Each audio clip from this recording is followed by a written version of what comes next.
বিসমিল্লাহির রহমানির রহিম।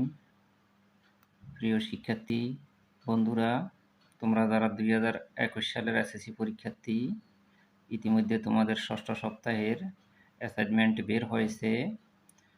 আজকে আমি তোমাদের ষষ্ঠ সপ্তাহের ভূগোল ও পরিবেশ বিষয় নিয়ে হাজির হয়েছি। তোমাদের ভূগোল ও পরিবেশ বিষয়ের অ্যাসাইনমেন্টের শিরোনাম এবং বিষয়বস্তু কী বা অ্যাসাইনমেন্ট কী সেটা আমরা এখন দেখব।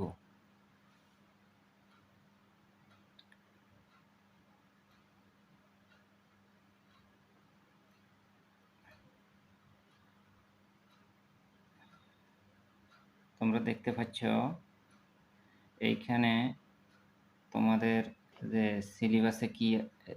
সিলেবাসের আলোকে কী দিছে।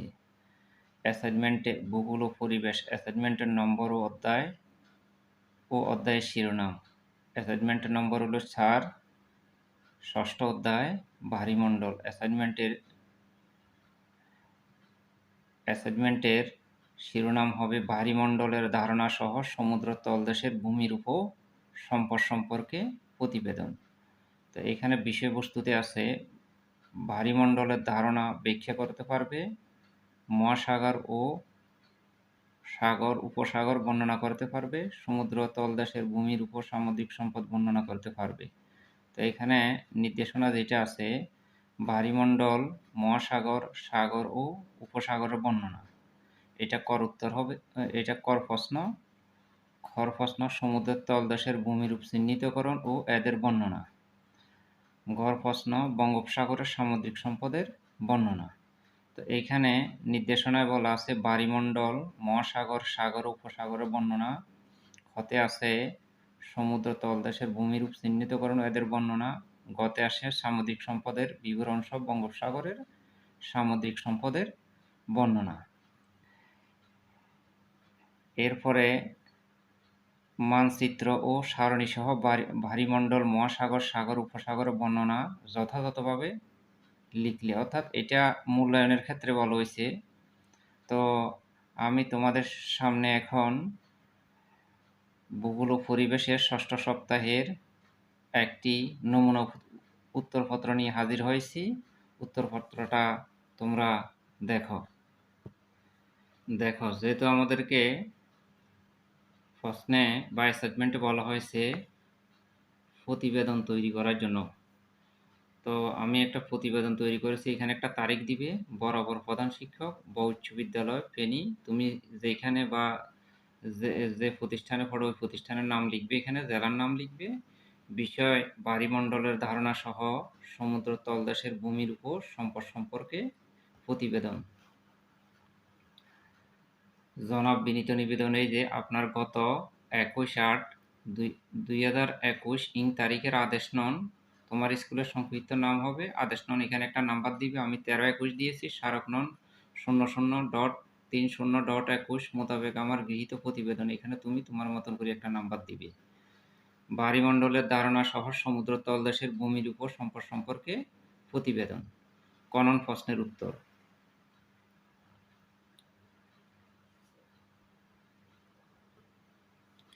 বায়ুমণ্ডল, তোমরা এখানে দেখতেছ হাইড্রোস্ফিরিক এর বাংলা প্রতিশব্দ বায়ুমণ্ডল। হাইড্রো শব্দের অর্থ পানি এবং স্ফিরিক শব্দের অর্থ মণ্ডল। যে বিশাল জলরাশিতে ভূত্বকের নিচের অংশগুলো পরিপূর্ণ রয়েছে তাকে বলা হয় বায়ুমণ্ডল। পৃথিবীর মোট জলরাশি 97 ভাগ পানি। পৃথিবীর সাগর, মহাসাগর, হ্রদ, নদী, জলাশয় ইত্যাদি জলভাগ। পৃথিবীর সমস্ত জলের মধ্যে 97.5% লবণাক্ত জল এবং 2.5% মিঠা পানি বা জল। একই কথা। মহাসাগর অতি প্রকাণ্ড ও লবণাক্ত বিপুল জলরাশি যা পৃথিবীকে বেষ্টন করে আছে, যার ইংরেজি হল ওশেন।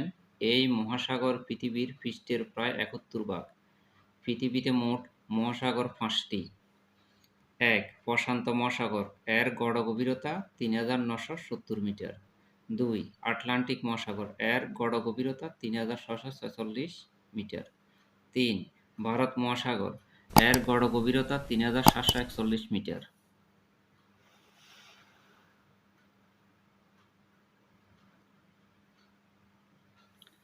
4. দক্ষিণ মহাসাগর বা অ্যান্টার্কটিক মহাসাগর, এর গড় গভীরতা 3270 মিটার। 5. উত্তর মহাসাগর বা আর্কটিক মহাসাগর, এর গড় গভীরতা 1250 মিটার। সাগর, মহাসাগরের চেয়ে অনেক ছোট জলরাশিকে সাগর বলে। পৃথিবীর সর্ববৃহৎ সাগর হল দক্ষিণ চীন সাগর। এই সাগর বা সমুদ্রের জল অনেক প্রাকৃতিক প্রাণী ও উদ্ভিদ রয়েছে। সমুদ্রের জলে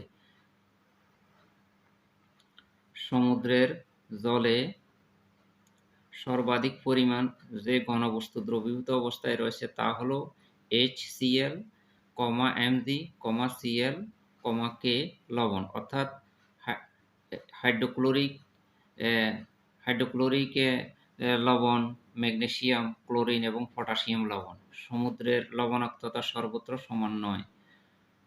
পৃষ্ঠতল ও বড় বড় নদীর মোহনার কাছে জলের লবণাক্ততা কম। অন্যদিকে সমুদ্রের অংশে লবণাক্ততা বেশি। সমুদ্রে ক্ষুদ্র ক্ষুদ্র উদ্ভিদ ও প্রাণী যেমন রয়েছে তেমনি বড় বড় উদ্ভিদ ও প্রাণীও রয়েছে। উপসাগর, উপসাগর তিন দিক স্থল দ্বারা বেষ্টিত একটি জলভাগ। উপসাগরের জল সাধারণত শান্ত হয়। বড় বড় উপসাগরকে ইংরেজিতে গালফ বলা হয়, যেমন বঙ্গোপসাগর। সাধারণত ছোট ছোট উপসাগরগুলো সৃষ্টি হয় নরম শিলা ও মাটিডেঙুর দ্বারা অপসারিত হয়ে। পৃথিবীর মধ্যে কয়েকটি উপসাগর হল বঙ্গোপসাগর, পারস্য উপসাগর, মেক্সিকো সাগর, ওমান সাগর, হাডসন সাগর। খনন প্রশ্নের উত্তর: সমুদ্রের তলদেশে ভূমিরূপে চিহ্নিত চিত্র অঙ্কন করা হলো। এইখানে একটি চিত্র অঙ্কন করা হয়েছে সমুদ্রের তলদেশের ভূমিরূপের। এখানে চিহ্নিত করা হয়েছে, এখানে যে সাদা অংশটা, এই অংশটা একটা স্তর, এবং এইখানে পেন্সিল দ্বারা যেটা কালো করা হয়েছে এটা একটা স্তর। এই দুইটা স্তর এখন এখানে প্রত্যেকটাকে সুন্দরভাবে চিহ্নিত করা হয়েছে। যেমন আমরা এদিক থেকে আসি, এদিকে হলো স্থলভাগ, এই অংশটার নাম হইল মহীসোপান, এই অংশটার নাম হইল মহীঢাল, আর এই অংশটার নাম হইল মহীউত্থান। তো এই অংশটাকে একত্রে বলা হয় মহাদেশের প্রান্তীয় ভাগ। আবার এখানে তোমরা দেখতে পাচ্ছ যে একটা অংশ, এইখানে এই অংশটার নাম গভীর সমুদ্রের সমভূমি, এটা হলো সমুদ্রপৃষ্ঠ। এটা হলো কি সামুদ্রিক স্থলরাশি, এটা হলো সামুদ্রিক দ্বীপ। এই অংশটা এটা হলো সামুদ্রিক দ্বীপ। এগুলাকে একত্রে বলা হয় মহাসাগর বা সমুদ্রের তলদেশ। আর এই অংশটাকে বলা হয় মহাদেশের প্রান্তীয় ভাগ। আর নিচের এই অংশটাকে বলা হয় সমুদ্রখাত, আর এটাকে বলা হয় গভীর সমুদ্রখাত।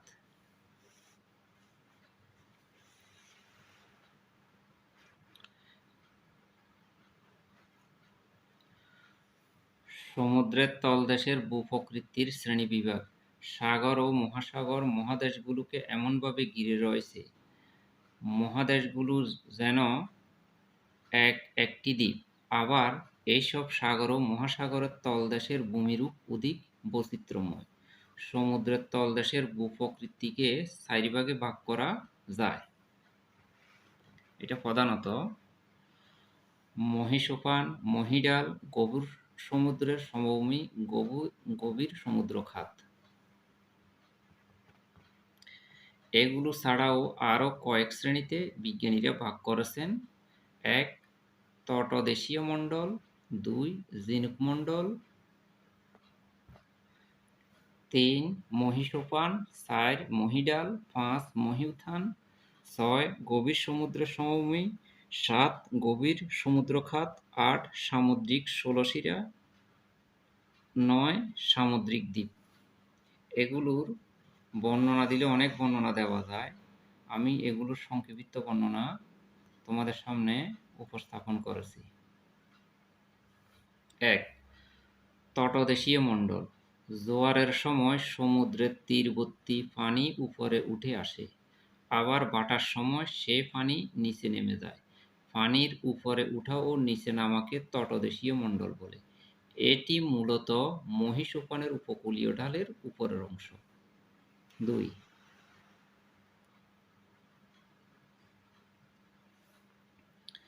ঝিনুক মণ্ডল ভাটার সময় পানিরেখা থেকে শুরু করে মহীসোপানের উপরের প্রান্ত পর্যন্ত বিস্তৃত অঞ্চলকে ঝিনুক মণ্ডল বলে। ঝিনুক মণ্ডলে ঢেউয়ের কাজ এবং ফলির বিন্যাস সুস্পষ্টভাবে দেখা যায়। মূলত এটি মহীসোপানের উপকূলীয় ঢালের নিচের অংশ।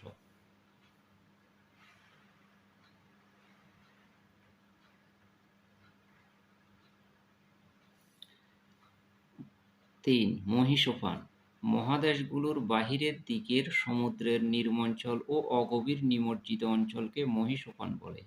মহীসোপানের গভীরতা প্রায় 180 কিলোমিটার। 4.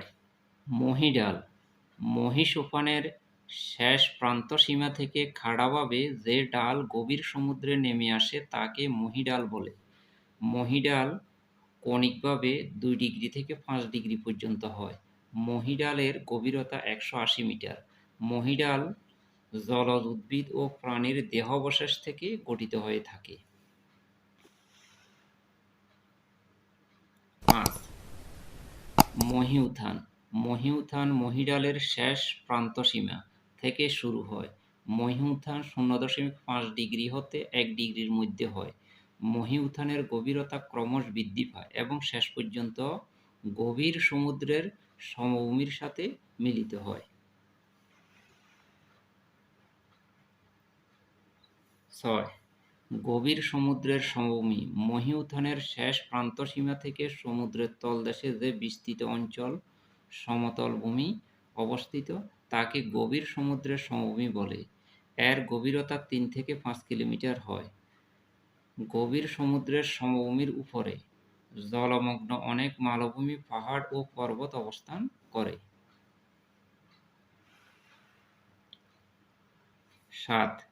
গভীর সমুদ্রখাত গভীর সমুদ্রের সমভূমির মাঝে কোথাও কোথাও গভীর গর্ত বা খাত দেখা যায়। এই গর্ত বা খাতকে গভীর সমুদ্রখাত বলে। গভীর সমুদ্র খাতগুলো খাড়া ঢাল বিশিষ্ট এবং এদের উচ্চতা সমুদ্রের পৃষ্ঠ হতে 5,400 মিটার অধিক হয়ে থাকে, যার গভীরতা 10,960 মিটার পর্যন্ত হয়।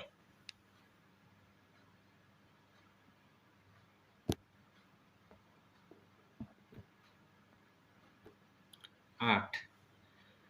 সামুদ্রিক শৈবাল গভীর সমুদ্রের তলদেশে অবস্থিত উঁচু, সুদীর্ঘ ও প্রশস্ত ভূভাগকে সামুদ্রিক শৈলশিরা বলে। কয়েক কিলোমিটার পর্যন্ত দীর্ঘ শৈলশিরাগুলোকে পর্বতশ্রেণীর মতো সমুদ্রতলে অবস্থান করে। 9. সামুদ্রিক দ্বীপ সামুদ্রিক শৈলশিরার দীর্ঘ ভূভাগ ও গভীর সমতল থেকে উত্থিত আগ্নেয়গিরির শীর্ষ ভূভাগ সমুদ্রপৃষ্ঠে সামুদ্রিক দ্বীপ হিসেবে অবস্থান করে। সাধারণত ভারত মহাসাগর, প্রশান্ত ও আটলান্টিক মহাসাগরে এ দ্বীপ দেখা যায়। গণন প্রশ্নের উত্তর। সামুদ্রিক সম্পদের বিবরণ সহ বঙ্গোপসাগরের সামুদ্রিক সম্পদের বর্ণনা দেওয়া হলো। বাংলাদেশের অর্থনৈতিক গুরুত্ব যদি বলতে হয় তাহলে বারবার বঙ্গোপসাগরের সামুদ্রিক সম্পদের কথা প্রথমে চলে আসে। বঙ্গোপসাগর হলো পৃথিবীর সবচেয়ে বৃহৎ উপসাগর। এই সাগরে সবচেয়ে মূল্যবান সম্পদ কচ্ছপ, কুমির ও হাঙ্গর উল্লেখযোগ্য। এই সাগরের সবচেয়ে মূল্যবান সম্পদ। বাংলাদেশের সামুদ্রিক পানি সীমার অন্তর্ভুক্ত প্রায় 1,46,000 বর্গ কিলোমিটার, যা দেশের মূল ভূখণ্ড থেকেও অনেক বিশাল। মোচাকৃতির এই বঙ্গোপসাগরে 710 কিলোমিটার উপকূলীয় তটরেখা এবং প্রায় 320 কিলোমিটার বিস্তীর্ণ এলাকা। বঙ্গোপসাগরের মাছ বা প্রাণী বাংলাদেশের পানিসীমার মধ্যে রয়েছে 475 প্রজাতির সামুদ্রিক মাছ ও 37 প্রজাতির চিংড়ি। আরও আছে কাকড়া, কচ্ছপ, কুমির, হাঙ্গর, শিয়াপসিম, সি কুম্বার, জেলিফিশ, শামুক ও ঝিনুক। এই সাগরে আরও রয়েছে পুষ্টিকর আগাছা।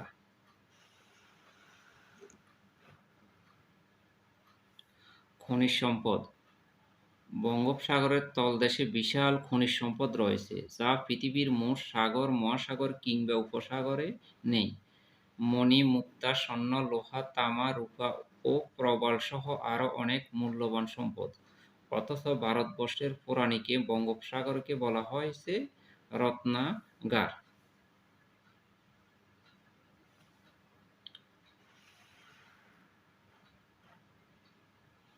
উদ্ভিদ। বাংলাদেশের পানিসীমায় রয়েছে বিপুল পরিমাণ আগাছা। এই আগাছা মানুষের খাদ্য হিসেবে ব্যবহৃত হয়। এই আগাছা দিয়ে মূল্যবান ওষুধ তৈরি করা হয়, অথচ বিদেশে এই আগাছার প্রচুর চাহিদা রয়েছে। অন্যান্য প্রাণী। বঙ্গোপসাগরের হাঙ্গর উল্লেখযোগ্য মূল্যবান একটি সম্পদ। হাঙ্গরের পাখনা দিয়ে বিদেশে স্যুপ ও বেকারির খাবার তৈরিতে ব্যবহৃত হয়। বাংলাদেশের আরেক সামুদ্রিক সম্পদ হল জেলিফিশ, যার প্রচুর চাহিদা রয়েছে বিদেশে। এছাড়াও শামুক ও ঝিনুকের চাহিদা তো রয়েছে। তাছাড়া এই সাগরে রূপচাঁদা, বোল, পোয়া, পাহা, তাপসী, শাপলা, পাতা, রুই, কাতলা, পাঙ্গাস, ট্যাংরা, কাজলি, আইড়, বোয়াল, কোরাল, লটিকা সহ আরও বিভিন্ন প্রজাতির নাম না জানা অজানা মৎস্য রয়েছে। বাংলাদেশের অর্থনীতিতে এর গুরুত্ব অপরিসীম। তাছাড়া আরও কাকড়া, কাছিম, ডলফিন, তিমি সহ 200 প্রজাতির সিউইড ঘাস রয়েছে। প্রবাল। এই সাগরে রয়েছে শৈবাল, প্রবাল, ফায়ার, মুড়ি সহ আরও অনেক মূল্যবান সম্পদ। বিশেষজ্ঞরা মনে করেন কক্সবাজারের নাজিরটেক থেকে টেকনাফের বদরমুকাম পর্যন্ত দীর্ঘ 120 কিলোমিটার উপকূলীয় এলাকায় 2,49,60,098 টন খনিজ সম্পদ অপরিশোধিত অবস্থায় রয়েছে। জিরকন, কোয়ানাইট, গার্নেট, ম্যাগনেটাস্ট, মোনাজাইট, লিউকোরিন সহ মূল্যবান সম্পদ। তাই এক কথায় বঙ্গোপসাগরের সমুদ্র সম্পদ সঠিক আহরণ ও যত্ন করে ব্যবহৃত করলে বাংলাদেশের অর্থনীতির অবস্থা বদলে যাবে। এই হলো আমার ভূগোল ও পরিবেশ বিষয়ের অ্যাসাইনমেন্টের একটি নমুনা উত্তরপত্র। এইখানে লিখলে আরও অনেক কিছু লেখা যায়, অনেক সংযোজন বিয়োজন করা যায়। তোমরা এটার সাথে তোমাদের মেধা খাটিয়ে আরও কিছু সংযোজন বিয়োজন করবে। যদি আমার এই নমুনা উত্তরপত্রটা তোমাদের কাছে ভালো লেগে থাকে, তাহলে তুমি নিজে সাবস্ক্রাইব করবে, লাইক দিবে এবং বন্ধুবান্ধবের মাঝে এই ভিডিওটা ছড়িয়ে দিবে এবং বন্ধুবান্ধবকে বলবে এই চ্যানেলে সাবস্ক্রাইব করতে, লাইক করতে এবং এই চ্যানেলে এসএসসি 2021 সহ সকল ক্লাসের সকল বিষয় অ্যাসাইনমেন্ট দেওয়া হয়। আমি অন্য যে কোনো চ্যানেল থেকে ব্যতিক্রমভাবে উপস্থাপন করার চেষ্টা করি। আজকে এই পর্যন্ত। আল্লাহ হাফেজ।